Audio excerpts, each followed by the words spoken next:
It's Halloween today, and I know this is going to come as a big shock to you guys because there's no possible way you could know. But I love Halloween. I've talked about this before on the channel, but it was a long, long time ago in a terrible vlog video. But I just love the idea of a holiday built around taking things which are superstitious and negative and spinning them into something fun.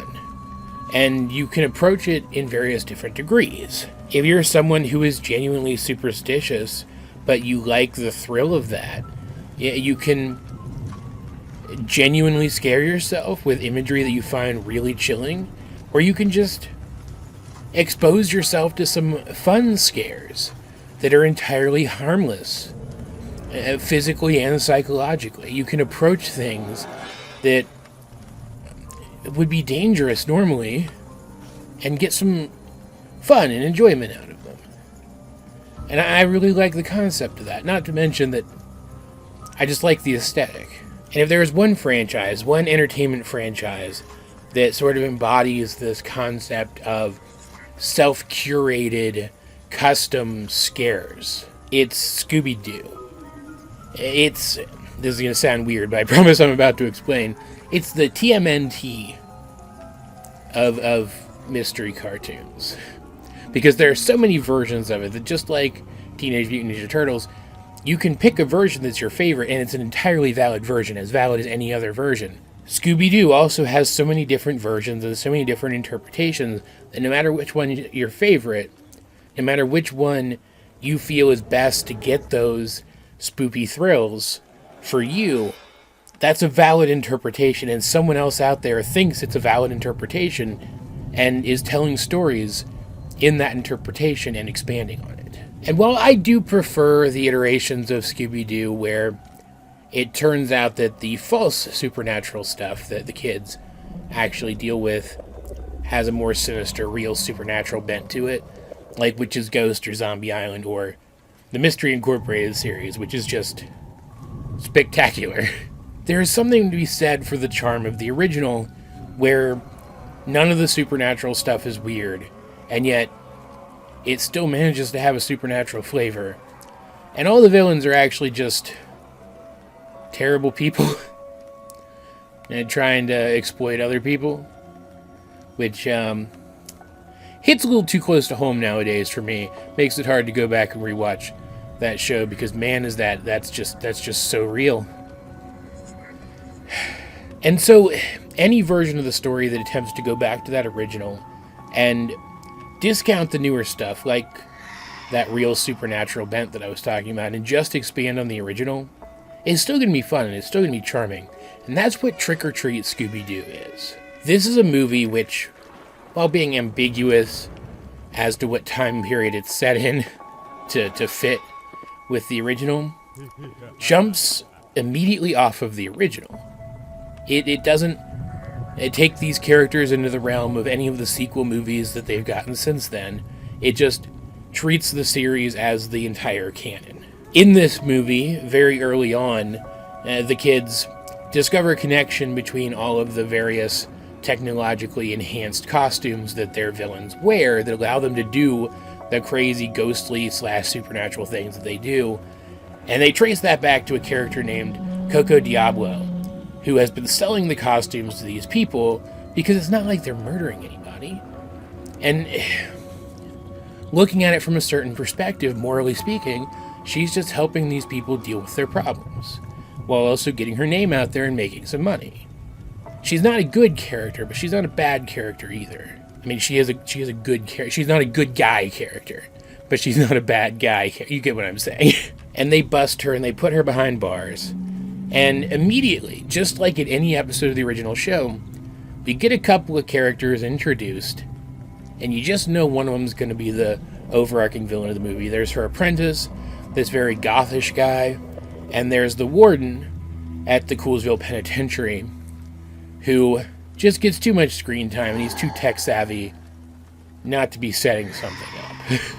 So, you kind of know, formulaically, one of these guys is going to be the villain, and another of these guys is going to interact with the plot in some other way. or maybe they're going to team up somehow. And it does end up being one of those two things. The only real surprise is which one's which. But that's fine, because this movie doesn't try to subvert any aspect of the original show. It takes joy in every single aspect of the original show, while also developing the characters. The characters in this feel more distinct, more individual than they ever did in the original show, while still feeling as if they exist within the same flavor. Like, let's not kid ourselves. There's a reason why in the live-action movies and in Mystery Incorporated, they tried really hard to make Velma gay. This is going to sound really bad, she just has a vibe. She has that vibe to her. And there's a lot of queer girls who relate to her really hard. So having her be attracted to Coco, and finally canonizing that, is a great moment for the character, and for representation in general. The movie acknowledging that Fred is the kind of guy who is more physical than he is intellectual without him coming off as stupid is a cool moment for the character. Acknowledging that Daphne is actually the leader of the group because she's the calmest one and the one who is best suited to give advice to the others is a cool moment for the character that still fits with the vibe of how she might be presented if the original show were being made today. And this being one of the few Scooby-Doo properties that portrays Shaggy and Scooby as people who like the horror aesthetic, they just don't like to take it too far, and who are afraid, but are still willing to help people, was just great, because sometimes Scooby-Doo properties don't get that about them and make them too cowardly. They end up coming off as a hindrance to the group rather than a help. And while the fact that the ghosts in this one were literally like cranked up to 11 evil, creepy versions of the gang, made it absolutely clear that this movie was not going in the direction of some of those genuinely creepy Scooby-Doo properties, that it isn't that kind of show. They were just poking fun at them a bit, lightheartedly, while at the same time saying, this is the way we prefer the story to go. And yet at the same time, even though this was very much a celebration of that original show, featuring old villains and old villain costumes, and a very original Scooby-Doo Where Are You style mystery overall, they still introduced some new elements here that I really liked. Like the period of time after Coco is captured, where they don't really have anything exciting to do. Like they're still solving like fraud cases and stuff amongst the other minor cases that they solve, but none of them are exciting with a spooky aesthetic. Showing they would miss that, I liked that.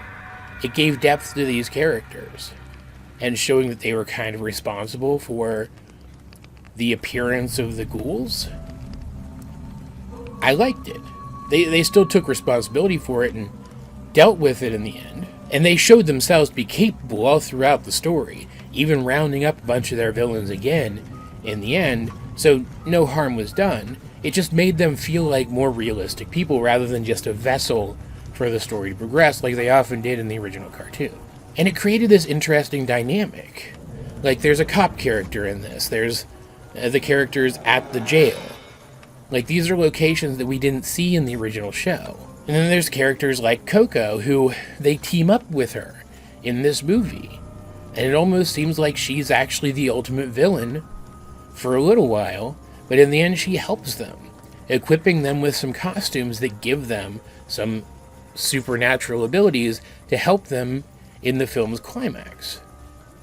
I could totally see a series branching off of this movie, where she's kind of the cue to their meddling kids version of James Bond. Bad analogy, because James Bond's terrible and these kids are actually pretty cool, but you get my point. Like, couldn't you imagine, anybody who's seen this movie, couldn't you imagine a series that jumps off of this where Coco operates out of the prison, giving them the gear that they need, and maybe she has some connections to the bad guys, maybe she doesn't, and there's a relationship between her and Velma that's developing, and like, couldn't you see that? Because I definitely could, and I don't know if they were trying to bait that, but if they were, I hope it happens. The only thing I'm not really sure about is the stinger at the end, where seemingly a supernatural element is introduced at the very last second. I feel like that was more of a gag than anything serious. I don't know, though. If this does branch into a series, maybe we'll see. Maybe this will explore aspects of the franchise that I didn't expect it to want to. I'd be cool with that. Now, this wasn't a perfect movie, don't get me wrong. I did have some issues with it. Like, this is nitpicky, but I felt like there were some scenes that just went too fast. Like, I understand that they went as fast as they did because we are expected to know about this franchise at this point and be able to understand things without them having to be shown or told to us. And that's fine. I understand that that was the point. But it did feel like that because of that, they felt like they crammed more into this movie than I feel like they necessarily needed to. It's really a pacing issue more than anything else, so if you're someone who doesn't get hung up on that kind of thing, it's not going to bother you much. More nitpicky, though, is the art style of this. Like, I get what they were going for. Like, in an old Hanna-Barbera production, the backgrounds are very distinct in their style compared to, like, the characters. And they were trying for kind of like a painted background with like cel animated characters on top of it kind of look like the original show. And sometimes it works. But the character animations in this were so smooth that sometimes they just felt like they were floating above the background rather than integrated into it. And like they could feel that way in the original show too, but more often than not in the original cartoon, the fact that the animations were kind of stilted, I don't know, it helped integrate them into those rougher backgrounds, into those rougher environments. The colors on the characters were also way brighter than most of the backgrounds a lot of the time.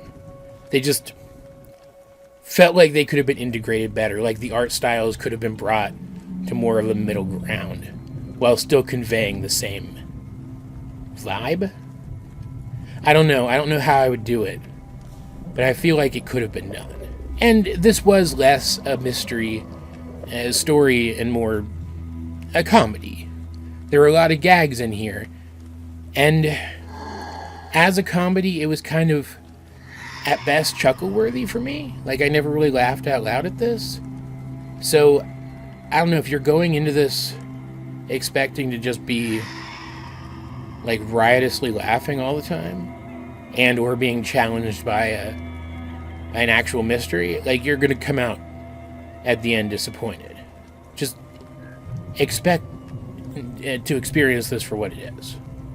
And I think you'll be fine. Because it is, at the end of the day, a fun, well put together movie that picks at and pokes fun at and also celebrates this long-running franchise in a way that most of the cash-grabby modern Scooby-Doo properties and movies just don't do.